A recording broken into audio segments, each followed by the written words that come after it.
গত ৩০শে জুন শেষ দিনের শুটিং করলেন স্টার জলসার রোশনাই ধারাবাহিকের কলাকুশলীরা।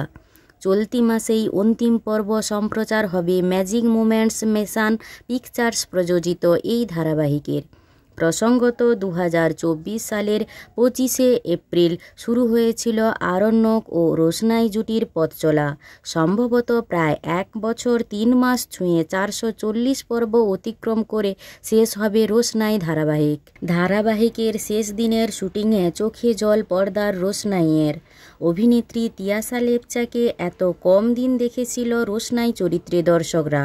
প্রথমে এই চরিত্রে দর্শক দেখেছিল অভিনেত্রী অনুষ্কা গোস্বামীকে, কিন্তু মাঝপথেই ধারাবাহিক থেকে সরে দাঁড়ানোর সিদ্ধান্ত নেন তিনি। তারপরেই অভিনেত্রী তিয়াসাকে দেখা যায় সেই চরিত্রে। এই প্রথম শন বন্দ্যোপাধ্যায় ও তিয়াসাকে জুটিতে দেখা গিয়েছিল। ধারাবাহিকের শেষে মন ভালো নেই তিয়াসার।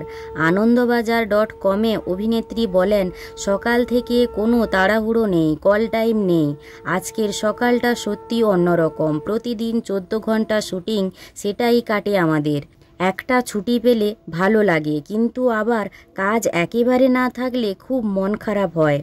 দিনের বেশিরভাগ সময় অভিনেত্রীরা কাটান তাদের রূপসজ্জার ঘরে। সেই ঘরেই আয়না, চেয়ার, রূপসজ্জার জিনিসপত্র সব কিছুর উপর মায়া পড়ে যায়। তিয়াসার ক্ষেত্রেও তার অন্যথা হয়নি। তিনি বলেন, খুব মনে পড়বে আমাদের মেকআপ ঘরটা। ওখানে তো সর্বক্ষণ থাকতাম, কত স্মৃতি। একসঙ্গে খাওয়া দাওয়া, গল্প করা। তবে পুরানো শেষ হয়ে নতুন আসার নামই তো জীবন। 1 বছর পার করতে না করতেই পর্দা নামছে আরণ্য ও রোশনাইয়ের গল্পে। এই খবরে রোশনাই ফ্যানেদের কষ্ট সীমাহীন। টিআরপি এর লড়াইয়ে টিকে থাকাটাই যে আসল চ্যালেঞ্জ।